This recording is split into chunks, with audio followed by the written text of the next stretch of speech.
Dear friends, welcome back to my channel.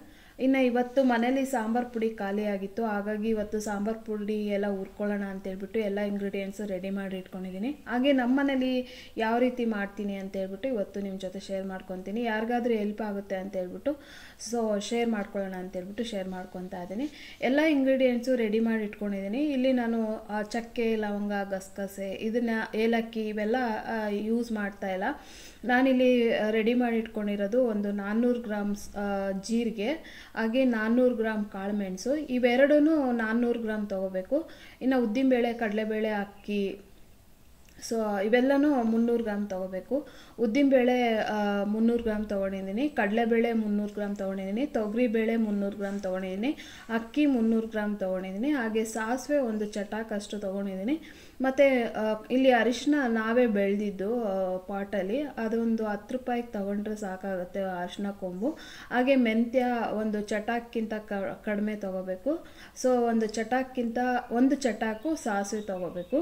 ಹಾಗೆ ಗುಂಟೂರು ಮೆಣಸಿನ್ಕಾಯಿ ಒಂದು ಕಾಲು ಕೆ ಜಿ ತೊಗೋಬೇಕು. ಮತ್ತು ಇದು ಬ್ಯಾಡಗಿ ಮೆಣಸಿನ್ಕಾಯಿ ಒಂದು ಅರ್ಧ ಕೆ ಜಿ ತೊಗೋಬೇಕು. ಹಾಗೆ ಮಣ್ಣು ಕಟ್ಟಿದ ಮೆಣಸಿನ್ಕಾಯಿನ 1 ಕೆ ಜಿ ತೊಗೋಬೇಕು. ಮತ್ತು 1.5 ಕೆ ಜಿ ಧನಿಯಾ ತೊಗೊಂಡಿದ್ದೀನಿ. ಸೊ 1.5 ಕೆ ಜಿ ಧನಿಯಾ ಪುಡಿ ಮಾಡಿಸ್ತಾ ಇರೋದ್ರಿಂದ 1 ಕೆ ಜಿ ಗುಂಟೂರು ಮೆಣಸಿನ್ಕಾಯಿ, ಮಣ್ಣು ಕಟ್ಟಿದ ಮೆಣಸಿನ್ಕಾಯಿ, ಮತ್ತು ಬ್ಯಾಡಗಿ ಮೆಣಸಿನ್ಕಾಯಿ ಒಂದು ಅರ್ಧ ಕೆ ಜಿ, ಗುಂಟೂರು ಮೆಣಸಿನ್ಕಾಯಿ 1/4 ಕೆ ಜಿ. ಈ 3 ಮೆಣಸಿನ್ಕಾಯಿನ ಇಷ್ಟು ತೊಗೋಬೇಕಾಗುತ್ತೆ. ನಿಮ್ಗಿನ್ನೂ ಏನಾದರೂ ರೆಸಿಪಿ ಬೇಕು ಅಂತಂದರೆ ನನಗೆ ಕಮೆಂಟ್ ಬಾಕ್ಸಲ್ಲಿ ತಿಳಿಸಿ. ನಾನು ಕಮೆಂಟ್ ಬಾಕ್ಸಲ್ಲಿ ರೆಸಿಪಿ ಇಂಗ್ರೀಡಿಯೆಂಟ್ಸ್ ಎಷ್ಟೆಷ್ಟು ತೊಗೋಬೇಕು ಅಂತೇಳ್ಬಿಟ್ಟು ಮೆನ್ಷನ್ ಮಾಡ್ತೀನಿ. ಹಾಗೆ ಇಲ್ಲಿ 2 ಕಟ್ಟು ಕರಿಬೇವು ಕೂಡ ತೊಗೊಂಡು ಒಂದು ಸ್ವಲ್ಪ ಬಿಸಿಲಲ್ಲಿ ಒಣಗಿಸ್ಕೊಂಡಿದ್ದೆ. ಸೊ ಇವಾಗ ಒಂದೊಂದೇ ಹುರ್ಕೊತಾ ಇದ್ದೀನಿ. ಫಸ್ಟು ತೊಗರಿಬೇಳೆ ಎಲ್ಲ ಹುರ್ಕೊಂಡೆ, ಆಮೇಲೆ ಕಾಳು ಮೆಣಸನ್ನು ಹುರ್ಕೊಂಡೆ, ಆಮೇಲೆ ಅಕ್ಕಿನ ಹುರ್ಕೊಂಡೆ. ಈಗ ಕರಿಬೇವು ಒಂದು ಸ್ವಲ್ಪ ಅದು ಕ್ರಿಸ್ಪಿ ಆಗಬೇಕಲ್ವ, ಹಾಗಾಗಿ ಅದನ್ನು ಕೂಡ ಹುರಿದು ಸಪ್ರೇಟ್ ಪ್ಲೇಟಲ್ಲಿ ಹಾಕ್ತಾಯಿದ್ದೀನಿ. ಮತ್ತು ಇನ್ನೂ ಕ್ರಿಸ್ಪಿ ಆಗಿಲ್ಲ ಅಂದರೆ ಇನ್ನೊಂದು ಸಲ ಹುರ್ಕೊಳಕ್ಕಾಗುತ್ತೆ ಅಂದ್ಬಿಟ್ಟು ಒಂದು ಸಪ್ರೇಟ್ ಪ್ಲೇಟ್ಗೆ ಹಾಕಿ ಇಟ್ಟಿದ್ದೀನಿ. ಈಗ ನಾನು ಉದ್ದಿನಬೇಳೆ ಹುರ್ಕೊತಾ ಇದ್ದೀನಿ. ಇದು ಕೂಡ 300 ಗ್ರಾಮ್ ತೊಗೊಂಡಿದ್ದೀನಿ. ಜಸ್ಟು ಒಂದು 70% ಅಷ್ಟೇ ಫ್ರೈ ಮಾಡ್ಕೊಬೇಕು, ಜಾಸ್ತಿ ಫ್ರೈ ಮಾಡೋಕ್ಕೆ ಹೋಗಬಾರ್ದು. ಈಗ ನಾನು ತೊಗರಿಬೇಳೆ ಹುರ್ಕೊತಾ ಇದ್ದೀನಿ. ಸೊ ಆವಾಗ ಕಡಲೆಬೇಳೆ ಹುರ್ಕೊಂಡಿದ್ದೆ, ಈಗ ತೊಗರಿಬೇಳೆ ಹುರ್ಕೊತಾ ಇದ್ದೀನಿ. ಎಲ್ಲ ಮಿಕ್ಸಪ್ ಆಗಿದೆ. ನಾನು ಎಲ್ಲ ಇಂಗ್ರೀಡಿಯೆಂಟ್ಸು ರೆಡಿ ಮಾಡಿ ಇಟ್ಬಿಟ್ಟು ಏನೋ ಅಡುಗೆ ಮಾಡ್ತಾಯಿದ್ದೆ. ಈ ಕಡೆ ಗ್ಯಾಸ್ ಆನ್ ಆಗ್ತಾ ಇರಲಿಲ್ಲ, ಅದಕ್ಕೋಸ್ಕರ ಲೈಟರ್ ತೊಗೊಂಡು ಆನ್ ಮಾಡೋಕ್ಕೆ ಹೋದೆ. ಒಂದು ಕಡೆ ರೈಟ್ ಹ್ಯಾಂಡಲ್ಲಿ ಏನೋ ಮಾಡ್ತಾಯಿದ್ದೆ, ಲೆಫ್ಟ್ ಹ್ಯಾಂಡಲ್ಲಿ ಗ್ಯಾಸ್ ಹಚ್ತಾ ಇದೆ. ಒಂಥರ ಶಾಕ್ ಹೊಡ್ದಂಗೆ ಆಗ್ಬಿಡ್ತು. ಹಾಗಾಗಿ ಆ ಗ್ಯಾಸ್ ಲೈಟರು ಏನು ಇಂಗ್ರೀಡಿಯೆಂಟ್ಸ್ ಮೇಲೆ ಬಿದ್ದುಬಿಟ್ಟು ಮಿಕ್ಸಪ್ ಆಗೋಯ್ತು. ಇನ್ನು ಇವಾಗ ಸಾಸಿವೆ ಕೂಡ ಹುರ್ಕೊತಾ ಇದ್ದೀನಿ. ಒಂದು ಚಟಾಕು ಸಾಸಿವೆ, ಒಂದು ಚಟಾಕ್ಕಿಂತ ಕಡಿಮೆ ಇವಾಗ ಮೆಂತ್ಯ ಕಾಳನ್ನು ಹುರ್ಕೊತಾ ಇದ್ದೀನಿ. ಈ ಸಾಂಬಾರು ಪುಡಿ ನನಗೆ ನಮ್ಮ ರೆಂಟ್ ಮನೆ ಲಾಸ್ಟ್ ಇವ್ರು ಬಂದಿದ್ರಲ್ವ, ರೇಣುಕಾ ಅಂತ ಅಂದ್ಬಿಟ್ಟು, ನಮ್ಮ ಇಂಜಿನಿಯರ್ ಕಮ್ ಓನರು, ಅವರು ಅತ್ತೆ ಮಾಡ್ತಾರೆ. ಸೊ ನಮಗೆ ಅವ್ರ ಮನೇಲಿ ರೆಂಟಿಗಿದ್ದಾಗ ಸಾಂಬಾರು ಪುಡಿ ಪದ್ಮಗೊಂದು ಸ್ವಲ್ಪ ಕೊಡಿ ರೇಣುಕಾ ಅಂತ ಹೇಳ್ಬಿಟ್ಟು, ಅಂಬಿಕಾ ಮತ್ತು ರೇಣುಕಾ ಇಬ್ಬರು ಸೊಸೆಯವ್ರಿಗೂ ಯಾರಿಗಾದ್ರೂ ಒಬ್ರಿಗೆ ಹೇಳ್ತಾಯಿದ್ರು. ಸೊ ಅವರು ನನಗೆ ಸಾಂಬಾರು ಪುಡಿ ಕೊಡ್ತಾಯಿದ್ರು. ಒಂದ್ಸಲ ಮೂಲಂಗಿ ಸಾಂಬಾರು ಮತ್ತು ಒಂದ್ಸಲ ಮಿಕ್ಸ್ ತರಕಾರಿ ಸಾಂಬಾರು ಮಾಡಿದೆ. ಸೊ ಎಲ್ಲೋ ಮದುವೆ ಮನೆಗಳಲ್ಲೋ ಅಥವಾ ಹೋಟೆಲಲ್ಲೋ ತಿಂದಂಗೆ ಅನಿಸ್ತಾ ಇತ್ತಂತೆ ನಮ್ಮ ಯಜಮಾನ್ರಿಗೆ. ಅಷ್ಟೊಂದು ಟೇಸ್ಟಿಯಾಗಿದೆ. ನೀನು ಕೂಡ ಈ ರೆಸಿಪಿ ಹೇಳಿಸ್ಕೊ, ತುಂಬ ಚೆನ್ನಾಗಿದೆ ಸಾಂಬಾರು ಪುಡಿ ಅಂತೇಳ್ಬಿಟ್ಟು ಹೇಳಿದರು. ಅದಕ್ಕೋಸ್ಕರ ನಾನು ಅಮ್ಮನಿಗೆ ಕಾಲ್ ಮಾಡಿಬಿಟ್ಟು ಒಂದಿನ ಸಾಂಬಾರು ಪುಡಿ ಹೇಗಮ್ಮ ಮಾಡ್ಕೊಳ್ಳೋದು ಹೇಳ್ಕೊಡಿ ಅಂತಂದೆ.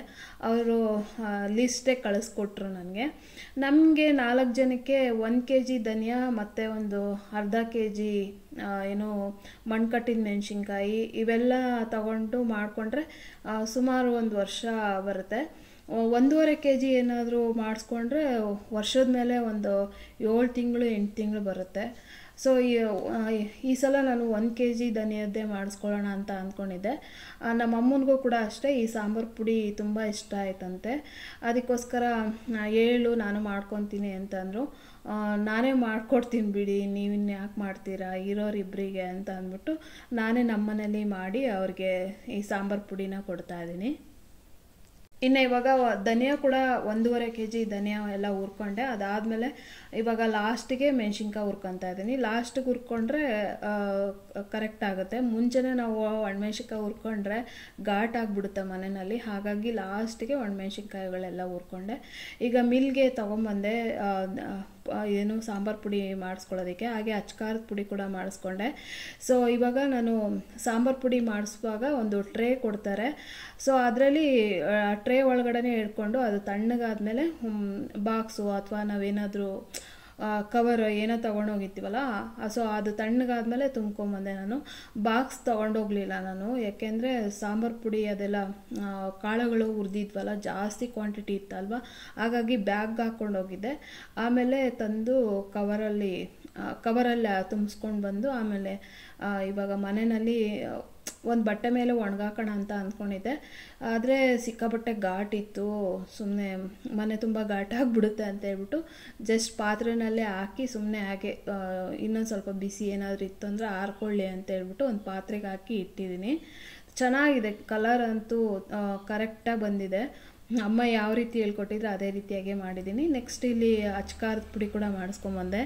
ಒಂದು kg ಒಣಮೆಣ್ಸಿನ್ಕಾಯಿ ಒಣಗಿಸ್ಬಿಟ್ಟು ಇಲ್ಲಿ ಅಚ್ಕಾರದ ಪುಡಿನ ಮಾಡಿಸ್ಕೊಂಬಂದೇನೆ.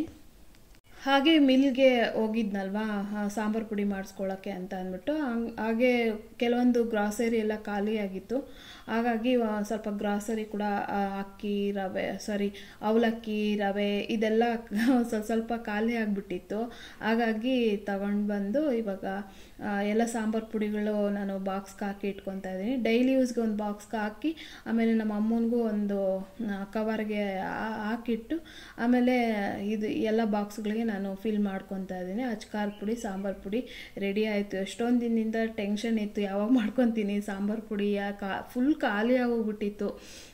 ಸೊ ಒಂಚೂರೂ ಇರಲಿಲ್ಲ, ಯಾವಾಗ ಮಾಡ್ಕೊತೀನಿ ಅಂತ ಅನಿಸ್ತಾ ಇತ್ತು. ಫೈನಲಿ ಮಾಡ್ಕೊಂಬಿಟ್ಟೆ. ಸಾಂಬಾರು ಪುಡಿ ನಾನು ಈವ್ನಿಂಗ್ ಹಂಗೆ ಮಾಡಿಸ್ಕೊಂಬಂದಿದ್ದು. ಇನ್ನು ರಾತ್ರಿ ಮುದ್ದೆ ಮಾಡೋದೊಂದಿತ್ತು. ಮುದ್ದೆ ಮಾಡಿಬಿಟ್ಟು ಊಟ ಮಾಡಿ ಬಿಗ್ ಬಾಸ್ ಬರ್ತಿತ್ತು, ಅದನ್ನ ನೋಡಿ ಅವತ್ತು ವಿಡಿಯೋನ ಎಂಡ್ ಮಾಡಿದೆ. ಇನ್ನು ನೆಕ್ಸ್ಟ್ ಡೇ ವಿಡಿಯೋನ ಕಂಟಿನ್ಯೂ ಮಾಡ್ತಾ ಇರೋದು. ದಿನ ಈ ಕೈ ಕುಯ್ಕೊಬಿಟ್ಟಿದ್ನಲ್ವಾ, ಸೊ ತರಕಾರಿ ಹಚ್ಬೇಕಾದಾಗ ಪದೇ ಅಲ್ಲಿಗೆ ಟಚ್ ಆಗೋದು, ಬ್ಲಡ್ ಬರೋದು, ಈ ಥರ ಆಗ್ತಾಯಿತ್ತು. ನಮ್ಮ ಯಜಮಾನ್ರಿಗೂ ಅಷ್ಟೇ ಬಲಗೈ ಬೆರಳಿಗೆ ಗಾಯ ಆಗಿತ್ತು. ಹಾಗಾಗಿ ಅವರು ಇದೊಂದು ಸ್ಪ್ರೇನ ತೊಗೊಂಬಂದಿದ್ರು, ಬ್ಯಾಂಡೆಡ್ ಸ್ಪ್ರೇ ಅಂತೆ.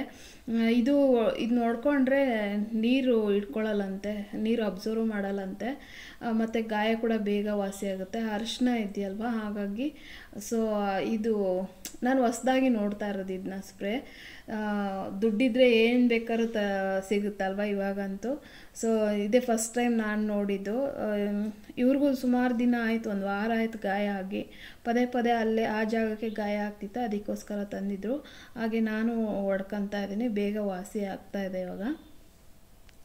ಇನ್ನು ಇವತ್ತು ನಾನು ಗಾರ್ಡನ್ನ ಕ್ಲೀನ್ ಮಾಡ್ಕೊಳ್ಳೋಣ ಫೈನಲಿ ಅಂತ ಅಂದ್ಬಿಟ್ಟು, ಸುಮ್ಮನೆ ಮಾಡೋಣ ಅಂತ ಇದ್ದರೆ ಅದು ಹಿಂದಕ್ಕೆ ಹೋಗ್ತಾನೆ ಇರುತ್ತೆ ದಿನಗಳು. ಹಾಗಾಗಿ ಮಾಡ್ಕೊಂಡ್ಬಿಡೋಣ ಅಂತೇಳ್ಬಿಟ್ಟು ಸಂಜೆ ಟೀ ಕುಡಿದ್ಬಿಟ್ಟು ಈಗ ಒಂದು 5 ಗಂಟೆಯಲ್ಲಿ ಈ ಮೂಲೆಯಲ್ಲಿ ಜಾಸ್ತಿ ಪಾಚಿ ಕಟ್ಟಿದೆ.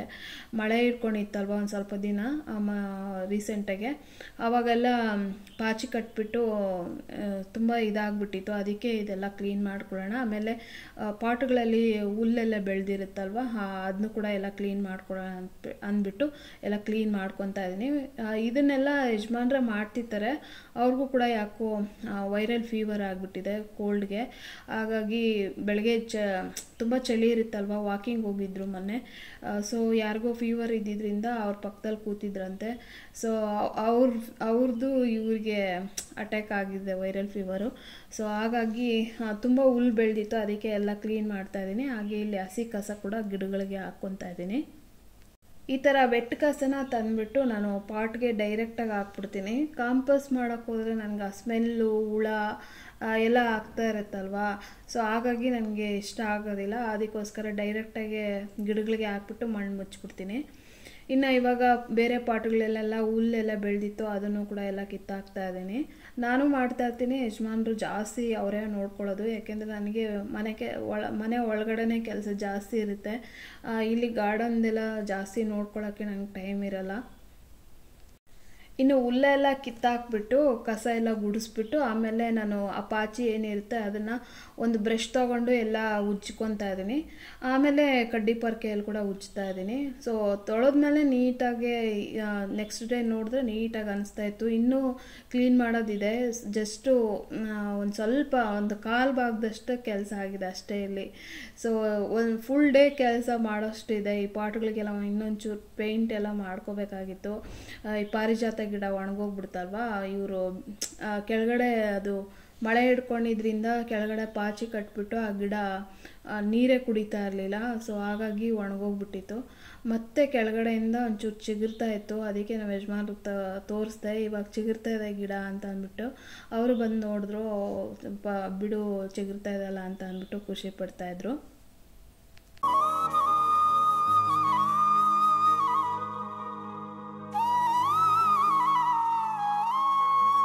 ಇನ್ನು ನಮ್ಮ ಕಡೆ ಚಳ್ಳಕೆರೆಯಿಂದ ದೇವಿಗೌಡ ಅನ್ನೋರು ಕಮೆಂಟ್ ಮಾಡಿದರು, ಮನೇಲಿ ಸಣ್ಣ ಮಕ್ಕಳು ಇದ್ದಾಗ ಬೇಗ ಯಾವ ರೀತಿ ಕೆಲಸ ಮಾಡ್ಕೋಬೇಕು ಹೇಳಿ ಅಕ್ಕ ವಿಡಿಯೋದಲ್ಲಿ ಅಂತೇಳ್ಬಿಟ್ಟು ನನಗೆ ಕಮೆಂಟ್ ಮಾಡಿದರು. ಸೊ ನಾನು ಹೇಳೋದಾದರೆ ಬೆಳಗ್ಗೆನೇ ಒಂದು 6 ಗಂಟೆಗೆ 6:15 ಎದ್ಬಿಟ್ಟು ಈ ಸೀಸನಲ್ಲಿ, ಅದರಲ್ಲೂ ಮಗುಗೆ 1-1.5 ವರ್ಷ ಇದೆ ಅಂತ ಅಂದರೆ ಆದಷ್ಟು ಹೊರಗಡೆ ಈ ಸೀಸನಲ್ಲಿ ಹೊರಗಡೆ ಹೋಗಿ ಕೆಲಸ ಮಾಡೋದು ಬೇಡ. ಮನೆ ಒಳಗಡೆ ಎದ್ದು ಮಗುಗೆ ಫಸ್ಟು ನಾವು ಎದ್ದು ಬರಬೇಕಾದಾಗಲೇ ಒಂದು ಸ್ವಲ್ಪ ಫೀಡಿಂಗ್ ಎಲ್ಲ ಮಾಡಿ ಮಲಗಿಸಿ ಬಂದು ಆಮೇಲೆ ಮನೇಲಿ ಕಸ ಎಲ್ಲ ಗುಡಿಸ್ಕೊಂಡು ಮನೆ ಒರೆಸ್ಕೊಂಡು ಸೊ ಫೀಡಿಂಗ್ ಮಾಡಿ ನಾವು ಎದ್ದು ಬಂದರೆ ಒಂದು 1/2 hour 1 hour ಅಷ್ಟೇ ಮಲಗೋದು ಮಕ್ಕಳು. ಅದೇ ನಾವು ಪಕ್ಕದಲ್ಲಿ ಇತ್ತು ಅಂದರೆ ಚೆನ್ನಾಗಿ ನಿದ್ದೆ ಮಾಡ್ತಾರೆ. ಪಕ್ಕದಲ್ಲಿ ಇಲ್ಲ ಅಂತಂದರೆ ಒಂದು 1/2 hour 1 hourಗೆ ಎದ್ಬಿಡ್ತಾರೆ. ಆ 1 hourರಲ್ಲಿ ನಾವು ಏನಾದರೂ ನಿಮಗೆ ಕೆಲಸಕ್ಕೆ ಯಾರನ್ನಾದರೂ ಹೆಲ್ಪ್ಗೆ ತೊಗೊತೀನಿ ಅಂತಂದರೆ ಯಾವುದಾದ್ರೂ ಒಂದು ಕೆಲಸಕ್ಕೆ ತೊಗೊಳ್ಳಿ ಚಿಕ್ಕ ಮಕ್ಕಳಿದ್ದಾಗ. ಸೊ ನಾನು ಕೂಡ ಅಷ್ಟೇ, ನಾನು ಚಿಕ್ಕ ಮಕ್ಕಳಿದ್ದಾಗ ಒಂದು ಕೆಲಸಕ್ಕಾದರೂ ಹೆಲ್ಪ್ಗೆ ತೊಗೊಂಡಿದ್ದೆ. ಯಾಕೆಂದರೆ ನನಗೆ ಹಸ್ಬೆಂಡ್ ಮನೇಲಿ ಇರ್ತಾ ಇರಲಿಲ್ಲ, ಅವರು ಪ್ರೈವೇಟ್ ಕಂಪ್ನಿಯಲ್ಲಿ ಕೆಲಸ ಮಾಡ್ತಾಯಿದ್ರಲ್ವ. ಆವಾಗ ಎಲ್ಲಾದರೂ ಔಟ್ಸೈಡ್ ಹೋಯ್ತು ಅಂತಂದರೆ ಕೆಲಸದ ಮೇಲೆ 2 ದಿನ 3 ದಿನ ಆದರೂ ಬರ್ತಾ ಇರಲಿಲ್ಲ. ಹಾಗಾಗಿ ನಾನು ಹೆಲ್ಪ್ಗೆ ಅಂತ ಅಂದ್ಬಿಟ್ಟು ಮನೆ ಒರೆಸೋದಕ್ಕೆ ಅಂತ ಹೇಳ್ಬಿಟ್ಟು ತೊಗೊಂಡಿದ್ದೆ. ಅದರಲ್ಲೂ ದೊಡ್ಡ ಮನೆ ಇದ್ದಿದ್ದರಿಂದ ನಾನು ಹೆಲ್ಪ್ಗೆ ತೊಗೊಂಡಿದ್ದೆ. ಚಿಕ್ಕ ಮನೆ ಆದರೆ ನೆಸೆಸಿಟಿ ಇರಲ್ಲ. ಬೆಳಗ್ಗೆನೇ ಮಗುಗೆ ಫೀಡಿಂಗ್ ಮಾಡಿ ಮಲಗಿಸಿ ಬಂದು 1 hour ಟೈಮ್ ಇಟ್ಕೊಳ್ಳಿ. ಮಗು ಇನ್ನೇನು 1/2 hour 1 hourಗೆ ಎದ್ದಾಳುತ್ತೆ ಅಂತ ಏನಾದ್ರು ಇತ್ತು ಅಂತಂದರೆ ಆ 1 hourರಲ್ಲಿ ಮನೇಲಿ ಕಸ ಗುಡಿಸ್ಬಿಟ್ಟು ಮನೆಯೆಲ್ಲ ಒರೆಸ್ಬಿಟ್ಟು ಟಿಫನ್ಗೆಲ್ಲ ರೆಡಿ ಮಾಡ್ಕೊಳ್ಳಿ. ಟಿಫನ್ಗೆ ರೆಡಿ ಮಾಡ್ಕೊಳ್ತಾ ಈ ಕಡೆ ಮಗು ಏನಾದರೂ ಎಕ್ಸ್ಟ್ರಾ ಹಾಲು ಕುಡಿಯುತ್ತೆ ಅಂತಂದರೆ ಹಾಲನ್ನು ಕಾಯಿಸಿಟ್ಕೊಳ್ಳಿ. ಇಲ್ಲಾಂದರೆ ಮಾಲ್ಟಿನೂ ಕೊಡ್ತಾ ಇದ್ದೀರಾ ಅಂತಂದರೆ ಮಾಲ್ಟ್ಗೂ ಕೂಡ ರೆಡಿ ಮಾಡಿಟ್ಕೊಳ್ಳಿ. ಮಗು ಎದ್ದಿದ ತಕ್ಷಣ ಒಂದು ಸ್ವಲ್ಪ ಇನ್ನೂ ಟಿಫನ್ನೆಲ್ಲ ತರಕಾರಿ ಹೆಚ್ಚಿಟ್ಕೊಂಡಿರ್ತೀರ ಅಷ್ಟೊತ್ತಿಗೆ ಎದ್ಬಿಡುತ್ತೆ. ಸೊ ಆಮೇಲೆ ಮಗು ಎದ್ಮೇಲೆ ಮಗುಗೆ ಹಾಲು ಕುಡಿಸೋದು ಅಥವಾ ಮಾಲ್ಟ್ ತಿನ್ನಿಸೋದು ಇದೇನಾದ್ರು ಮಾಡಿಕೊಂಡು ಆಮೇಲೆ ಮಗುಗೆ ಹೊಟ್ಟೆ ತುಂಬಿದ ಮೇಲೆ ಒಂದು ಸ್ವಲ್ಪ ಆಟ ಆಡೋದಕ್ಕೆ ಶುರು ಮಾಡುತ್ತೆ. ಆವಾಗ ನಾವು ಟಿಫನ್ನೆಲ್ಲ ಮಾಡಿ ಮತ್ತು ಹಸ್ಬೆಂಡ್ನ ಒಂದು 9 ಗಂಟೆ 8:30 9 ಗಂಟೆ ಎಷ್ಟೊತ್ತಿಗೆ ಅವರು ಆಫೀಸ್ಗೆ ಏನಾದರೂ ಹೊರಡೋದಿದ್ರೆ ಅವ್ರಿಗೂ ಟಿಫನ್ನೆಲ್ಲ ಕೊಟ್ಬಿಟ್ಟು ಅವ್ರನ್ನ ಕಳಿಸ್ಬಿಟ್ಟು ಇನ್ನು ಮಗುಗೆ ಮತ್ತೆ ಫೀಡಿಂಗು ಏನಾದ್ರು ಮಾಡಿಸ್ಬಿಟ್ಟು ಮತ್ತು ನಾವು ಟಿಫನ್ನ ತಿಂದ್ಕೊಂಡು ಮತ್ತು ಮಗುಗೆ ಬಿಸಿ ಬಿಸಿ ನೀರನ್ನ ಸ್ನಾನ ಮಾಡಿಸ್ಬಿಟ್ಟು ಮಲಗಿಸ್ಬಿಟ್ರೆ ಮಗು 1 ಗಂಟೆ 2 ಗಂಟೆವರೆಗೂ ಚೆನ್ನಾಗಿ ನಿದ್ದೆ ಮಾಡುತ್ತೆ. ಹೊಟ್ಟೆ ತುಂಬ ತಿನ್ನಿಸ್ಬಿಟ್ಟು ಸ್ನಾನ ಮಾಡಿಸ್ಬಿಟ್ರೆ 1 ಗಂಟೆ 2 ಗಂಟೆವರೆಗೂ ಎದ್ದೇಳೋದಿಲ್ಲ. ಇನ್ನು ಈ ಟಾಪಿಕ್ ಬಗ್ಗೆ ನಾನು ಮುಂದಿನ ವೀಡಿಯೋದಲ್ಲಿ ಕಂಟಿನ್ಯೂ ಮಾಡ್ತೀನಿ. ಯಾಕೆಂದರೆ ಇಲ್ಲಿ ಏನು ಮಾಡ್ತಾ ಇದ್ದೀನಿ ಅಂತ ಅಂದ್ಬಿಟ್ಟು ಇದನ್ನು ಕಂಟಿನ್ಯೂ ಮಾಡೋಕ್ಕಾಗಲ್ಲ. ಹಾಗಾಗಿ ಸಮಯದ ಅಭಾವ ಇರೋದ್ರಿಂದ ಮುಂದಿನ ವೀಡಿಯೋದಲ್ಲಿ ನಾನು ಕಂಟಿನ್ಯೂ ಮಾಡ್ತೀನಿ. ಇನ್ನು ನಾನಿಲ್ಲಿ ಈ ಚಳಿಗಾಲದಲ್ಲಿ ಒಂಥರ ಈ ಗಂಟ್ಲೆಲ್ಲ ಕಟ್ಕೊಂಡಿರುತ್ತೆ. ಹಾಗೆ ಚಳಿಗೆ ಅಡುಗೆ ಮಾಡೋಕ್ಕೆ ಒಂದೊಂದು ಟೈಮ್ ಮೂಡಿರಲ್ಲ. ಅದಕ್ಕೋಸ್ಕರ ಅಂಥ ಟೈಮಲ್ಲಿ ಈ ಥರದವು ಏನಾದರೂ ಚಟ್ನಿ ಪುಡಿಗಳು ಚಟ್ನಿ ಇತ್ತು ಅಂದರೆ ಅಡ್ಜಸ್ಟ್ ಮಾಡ್ಕೋಬೋದಾ ಅಂತ ಅಂದ್ಬಿಟ್ಟು ನಾನು ಟೆರೆಸ್ ಮೇಲೆ ಎಲ್ಲ ಕ್ಲೀನ್ ಮಾಡಿಬಿಟ್ಟು ಬಂದು ಕೆಳಗಡೆ ಬಂದು ಕೈಕಾಲು ಮುಖ ತೊಳ್ಕೊಂಡು ಒಂದು ಸ್ವಲ್ಪ ಹೊತ್ತು ಕೂತ್ಕೊಂಡೆ. ಆ ನೀರಲ್ಲಿ ಚಳಿಗೆ ಕೆಲಸಗಳು ಮಾಡ್ತಾಯಿದ್ರೆ ಒಂಥರ ಚಳಿ ಜಾಸ್ತಿ ಆಗುತ್ತಲ್ವ, ಹಾಗಾಗಿ ಒಂದು ಸ್ವಲ್ಪ ಹೊತ್ತು ಕೂತ್ಕೊಂಡು ಆಮೇಲೆ ಮಧ್ಯಾಹ್ನ ಮಾಡಿದ್ದಿನ ರೈಸ್ ಇತ್ತು, ಸಾಂಬಾರು ಎಲ್ಲ ಇತ್ತು, ಹಾಗಾಗಿ ಒಂದು ಸ್ವಲ್ಪ ರೈಸ್ ಮಾಡ್ಕೋಬೇಕಾಗಿತ್ತು ಅಷ್ಟೇ. ಅದಕ್ಕೋಸ್ಕರ ಚಟ್ನಿ ಪುಡಿ ಮಾಡೋಣ ಅಂತೇಳ್ಬಿಟ್ಟು ಇವಾಗ ಮಾಡ್ತಾಯಿದ್ದೀನಿ. ಇಲ್ಲಿ ಕಡಲೆಕಾಯಿ ಬೀಜ ಎಲ್ಲ ಹುರ್ಕೊಂಡು ಅದ್ರ ಸಿಪ್ಪೆ ಎಲ್ಲ ತೆಗೆದು ಹಾಗೆ ಒಣಮೆಣ್ಸಿನ್ಕಾಯಿ ಕೂಡ ಹುರ್ಕೊಂಡಿದ್ದೆ. ಸೊ ಮಿಕ್ಸಿ ಜಾರ್ಗೆ ನಾನು ಉಪ್ಪು, ಒಣಮೆಣ್ಸಿನ್ಕಾಯಿ ಮತ್ತು ಹುಣಸೆಹಣ್ಣನ್ನು ಹಾಕಿ ಸೊ ಆಮೇಲೆ ಹುರಿದಿಟ್ಕೊಂಡಿರೋಂಥ ಕಡಲೆಕಾಯಿ ಬೀಜ ಕೂಡ ಹಾಕಿ ಸ್ವಲ್ಪ ಬೆಲ್ಲನೂ ಹಾಕಿ ರುಬ್ಕೊಂಡಿದ್ದೀನಿ. ಸೊ ಇವಾಗ ಇದು ಚಟ್ನಿ ಪುಡಿ ನುಣ್ಣಗಾಗಿದೆ. ಲಾಸ್ಟಿಗೆ ನಾನು ಬೆಳ್ಳುಳ್ಳಿ ಹಾಕ್ತಾಯಿದ್ದೀನಿ. ಒಂದು 10ರಿಂದ 15 ಬೆಳ್ಳುಳ್ಳಿ ಹಾಕ್ಕೊಂಡು, ಜಾಸ್ತಿ ನುಣ್ಣಗೇನು ಮಾಡಿಲ್ಲ, ಬೆಳ್ಳುಳ್ಳಿ ತರಿಯಾಗಿ ರುಬ್ಕೊಂಡಿದ್ದೀನಿ. ಸೊ ಇವಾಗ ನೀಟಾಗಿ ಆ ಬೆಳ್ಳುಳ್ಳಿ ಎಲ್ಲ ನೀಟಾಗಿ ಚಟ್ನಿ ಪುಡಿ ಜೊತೆಗೆ ಎಲ್ಲ ಮಿಕ್ಸ್ ಮಾಡಿಕೊಂಡು ಒಂದು ಬಾಕ್ಸ್ಗೆ ಸ್ಟೋರ್ ಮಾಡ್ಕೊತೀನಿ. ಈ ಚಟ್ನಿ ಪುಡಿ ನಮ್ಮ ಕಡೆ ಎಲ್ಲ ತುಂಬ ಫೇಮಸ್ಸು. ನಮ್ಮ ಕಡೆ ಮೇಜರ್ ಕಡಲೆಕಾಯಿ ಅಲ್ವಾ ಬೆಳೆಯೋದು, ಹಾಗಾಗಿ ಚಟ್ನಿ ಪುಡಿ ಆಲ್ಮೋಸ್ಟ್ ಈ ಥರನೇ ನಾವು ನಮ್ಮ ಕಡೆ ಮಾಡೋದು. ಹಾಗೆ ನಮ್ಮ ಯಜಮಾನ್ರು ಈ ನಮ್ಮನೆ ಚಟ್ನಿ ಪುಡಿನ ಅವರು ಬಿಸ್ನೆಸ್ ಹೆಡ್ಗೆ ಮಾಡಿಸ್ಕೊಂಡು ಯಾವಾಗ ಡೆಲ್ಲಿಗೆ ಹೋದ್ರೂ ನಮ್ಮ ಮನೇಲಿ ಶೇಂಗಾ ಚಟ್ನಿ ಪುಡಿ ಮಾಡಿಸ್ಕೊಂಡು ತೊಗೊಂಡೋಗ್ತಾಯಿದ್ರು. ಅಷ್ಟಿಷ್ಟ ಅವ್ರ ಬಿಸ್ನೆಸ್ ಹೆಡ್ಗೆ ನಮ್ಮನೆ ಚಟ್ನಿ ಪುಡಿ ಅಂತ ಅಂದರೆ. ಸೊ ಇನ್ನು ಚಟ್ನಿ ಪುಡಿ ಆಯಿತು, ಒಂದು ಬಾಕ್ಸ್ಗೆ ಹಾಕ್ಕೊಂಡು ಸ್ಟೋರ್ ಮಾಡ್ಕೊತಾ ಇದ್ದೀನಿ. ಈ ಚಟ್ನಿ ಪುಡಿ ಬಿಸಿ ಬಿಸಿ ಅನ್ನಕ್ಕೆ ಒಂದು ಸ್ವಲ್ಪ ತುಪ್ಪ ಹಾಕ್ಕೊಂಡು ತಿಂತಾಯಿದ್ರೆ ತುಂಬಾ ಚೆನ್ನಾಗಿರುತ್ತೆ. ಜೊತೆಗೆ ಅನ್ನ ಮೊಸರು ಜೊತೆ ಕೂಡ ತುಂಬ ಚೆನ್ನಾಗಿರುತ್ತೆ. ಹಾಗೆ ಉಪ್ಪಿಟ್ಟು ಕೂಡ ಚೆನ್ನಾಗಿರುತ್ತೆ, ಚಿತ್ರಾನ್ನ ಎಲ್ಲ ಟಿಫನ್ಗೆ ಆಲ್ಮೋಸ್ಟ್ ಟಿಫನ್ ರೈಸ್ ಬಾತು ಈ ಥರಕ್ಕೆಲ್ಲನೂ ಚೆನ್ನಾಗಿರುತ್ತೆ. ಸೊ ನಮ್ಮನೇಲಂತೂ ಒಂದು 2 kg ಕಡಲೆಕಾಯಿ ಬೀಜದಲ್ಲಿ ಚಟ್ನಿ ಪುಡಿ ಮಾಡಿಟ್ರೂ ಒಂದು 15 ದಿನಕ್ಕೆ ಖಾಲಿ ಮಾಡ್ತಾರೆ. ಅಷ್ಟಿಷ್ಟ ನನಗೂ ನನ್ನ ಮಕ್ಳಿಗೂ. ಸೊ ಹಸ್ಬೆಂಡ್ ಒಂದು ಸ್ವಲ್ಪ ಕಡಿಮೆ ತಿಂತಾರೆ, ನಾವು 3 ಜನ ಸಿಕ್ಕಾಬಟ್ಟೆ ಚಟ್ನಿ ಪುಡಿ ತಿಂತೀವಿ. ಸೊ ಇನ್ನು ನೆಕ್ಸ್ಟು ಇಲ್ಲಿ ನಾನು ಹಣ್ಣುಮೆಣ್ಸಿನ್ಕಾಯಿ ಟೊಮೆಟೊ ಚಟ್ನಿ ಉಪ್ಪಿನಕಾಯಿ ಥರ ಮಾಡೋಣ ಅಂತೇಳ್ಬಿಟ್ಟು ಮಾಡ್ತಾಯಿದ್ದೀನಿ. ದಸರಾ ಹಬ್ಬದಲ್ಲಿ ಅಮ್ಮನ ಮನೆಗೆ ಹೋಗಿದ್ದೆ ಅಲ್ವಾ, ಸೊ ಅವರು ಗಾರ್ಡನ್ ಮಾಡ್ಕೊಂಡಿದ್ದಾರಲ್ವ, ಆ ಗಾರ್ಡನಿಂದ 1 kg ಅಷ್ಟು ಮೆಣಸಿನ್ಕಾಯಿನ ಕೊಟ್ಟಿದ್ದರು. ಸೊ ಆ ಮೆಣಸಿನ್ಕಾಯಿಗಳು ನಾನು ಸರಿಯಾಗಿ ಯೂಸ್ ಮಾಡ್ತಾಯಿಲ್ಲ. ಅದು ಸಪ್ಪೆ ಇದೆ, ಸ್ವಲ್ಪ ಖಾರ ಕಡಿಮೆ ಮೆಣಸಿನ್ಕಾಯಿ, ಹಾಗಾಗಿ ನಾನು ಸ್ಪೈಸಿ ಯೂಸ್ ಮಾಡೋದು. ಆಕಾಶ್ ರಾಜ ಸ್ವಲ್ಪ ನಾವು ಸ್ಪೈಸಿನೇ ತಿನ್ನೋದು, ಹಾಗಾಗಿ ಅವನ್ನ ಹಾಕ್ತಾಯಿದ್ದೆ. ಸೊ ಈ ಮೆಣಸಿನ್ಕಾಯಿಗಳೆಲ್ಲ ಹಣ್ಣಾಗ್ಬಿಟ್ಟಿತ್ತು, ಅದಕ್ಕೆ ಈ ರೀತಿ ಚಟ್ನಿ ಮಾಡಿಟ್ರೆ ಈ ಚಳಿಗೆ ಚೆನ್ನಾಗಿರುತ್ತೆ ಖಾರವಾಗಿ ಅಂತ ಅಂದ್ಬಿಟ್ಟು ಸೊ ಪ್ಲ್ಯಾನ್ ಮಾಡಿಕೊಂಡು ಹಣ್ಣುಮೆಣ್ಸಿನ್ಕಾಯಿ ಚಟ್ನಿ ಮಾಡ್ತಾಯಿದ್ದೀನಿ. ಈ ಹಣ್ಣುಮೆಣ್ಸಿನ್ಕಾಯಿ ಚಟ್ನಿ ಮಾಡೋದಕ್ಕೆ ಮೊದಲಿಗೆ ಕಡಾಯಿಗೆ ನಾನು ಹಣ್ಣುಮೆಣ್ಸಿನ್ಕಾಯಿ ಎಷ್ಟು ನಮ್ಮ ಮನೇಲಿ ಎಷ್ಟು ಮೆಣಸಿನ್ಕಾಯಿ ಒಂದು 1/4 kg ಅಷ್ಟು ಮಾಡ್ತಾಯಿದ್ದೀನಿ ನಾನಿಲ್ಲಿ. ಹಣ್ಣುಮೆಣ್ಸಿನ್ಕಾಯಿನ ಒಂದು ಸ್ವಲ್ಪ ಮಧ್ಯಕ್ಕೆ ಕಟ್ ಮಾಡಿಕೊಂಡು ಸ್ವಲ್ಪ ಎಣ್ಣೆ ಹಾಕ್ಬಿಟ್ಟು ಸ್ವಲ್ಪ ಫ್ರೈ ಮಾಡಿಕೊಂಡು, ಸೊ ಒಂದು 30% ಫ್ರೈ ಮಾಡಿದ್ದಾದಮೇಲೆ 1-2 ಸ್ಪೂನಷ್ಟು ಧನಿಯಾ ಕಾಳು, ಹಾಗೆ ಒಂದು ಅರ್ಧ ಸ್ಪೂನಷ್ಟು ಮೆಂತ್ಯ ಕಾಳು, 1 ಸ್ಪೂನಷ್ಟು ಜೀರಿಗೆ ಹಾಕ್ಕೊಂಡಿದ್ದೀನಿ. ಜೀರಿಗೆ ಇನ್ನೊಂದು ಸ್ವಲ್ಪ ಜಾಸ್ತಿ ಹಾಕ್ಕೊಂಡ್ರು ಇನ್ನೂ ಚೆನ್ನಾಗಿರುತ್ತೆ, 1-1.5 ಸ್ಪೂನಷ್ಟು ಹಾಕೊಬೋದು. ಸೊ ಹಣ್ಣುಮೆಣ್ಸಿನ್ಕಾಯಿ, ಧನಿಯಾ, ಜೀರಿಗೆ, ಮೆಂತ್ಯ ಎಲ್ಲ ಹುರ್ಕೊಂಡು ಇವಾಗ ಮಿಕ್ಸಿ ಜಾರ್ಗೆ ಹಾಕ್ಕೊಂಡಿದ್ದೀನಿ. ಇದಕ್ಕೆ ಉಪ್ಪು ಹಾಕ್ಕೊಂಡು ಫಸ್ಟು ಈ ಮೆಣಸಿನ್ಕಾಯಿನ ನುಣ್ಣಗೆ ಮಾಡ್ಕೊತೀನಿ. ಸೊ ಆಮೇಲೆ ಇಲ್ಲಿ ಟೊಮೆಟೊ ಕೂಡ ನಾನು ಒಂದು ಸ್ವಲ್ಪ ಎಣ್ಣೆ ಹಾಕ್ಬಿಟ್ಟು ಒಂದು 3 ಟೊಮೆಟೊನ ಎಣ್ಣೆಯಲ್ಲಿ ಚೆನ್ನಾಗಿ ಸ್ಮ್ಯಾಶ್ ಆಗೋ ತನಕ ಫ್ರೈ ಮಾಡ್ಕೊಂಡಿದ್ದೆ. ಹಾಗೆ ಅದಕ್ಕೆ ಹುಣಸೆಹಣ್ಣು ಕೂಡ ಹಾಕ್ಬಿಟ್ಟು ನಾನು ಆ ಟೊಮೆಟೊ ಎಲ್ಲ ಹಾಕಿ ಪ್ಲೇಟ್ ಮುಚ್ಚಿ ಟೊಮೆಟೊ ಎಲ್ಲ ಚೆನ್ನಾಗಿ ಸಾಫ್ಟ್ ಆಗೋ ತನಕ ಫ್ರೈ ಮಾಡ್ಕೊಂಡಿದ್ದೆ.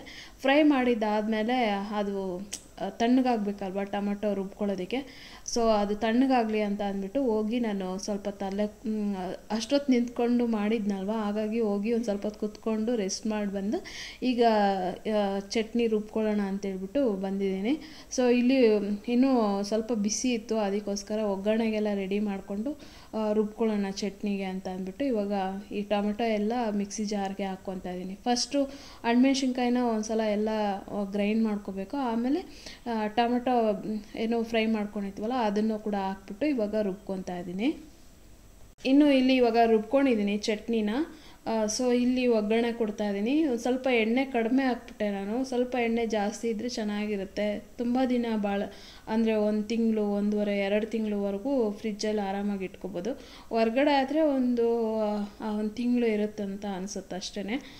ಇವಾಗ ಒಗ್ಗರಣೆಗೆ ನಾನು ಸಾಸಿವೆ, ಜೀರಿಗೆ, ಉದ್ದಿನಬೇಳೆ, ಕಡಲೆಬೇಳೆ, ಒಣಮೆಣಸಿನ್ಕಾಯಿ, ಬೆಳ್ಳುಳ್ಳಿ, ಹಾಗೆ ಕರಿಬೇವು ಇವೆಲ್ಲನೂ ಹಾಕ್ಬಿಟ್ಟು ಫ್ರೈ ಮಾಡ್ಕೊತಾ ಇದ್ದೀನಿ. ಸೊ ಇವಾಗ ಅವೆಲ್ಲ ಏನು ಉದ್ದಿನಬೇಳೆ, ಕಡಲೆಬೇಳೆ ಒಂದು ಸ್ವಲ್ಪ ಲೈಟಾಗೆ ಕಲರ್ ಬಂದಿತ್ತು. ಇವಾಗ ರುಬ್ಬಿಟ್ಕೊಂಡಿರೋಂಥ ಟೊಮೆಟೊ, ಹಣ್ಣುಮೆಣ್ಸಿನ್ಕಾಯಿ ಏನು ರುಬ್ಕೊಂಡಿದ್ವಲ್ಲ ಚಟ್ನಿ, ಅದನ್ನ ಹಾಕ್ಬಿಟ್ಟು ಚೆನ್ನಾಗಿ ಇವಾಗ ಮಿಕ್ಸ್ ಮಾಡ್ಕೊತಾ ಇದ್ದೀನಿ. ಸ್ವಲ್ಪ ಎಣ್ಣೆ ಕಡಿಮೆ ಅಂತ ಅನ್ನಿಸ್ತು.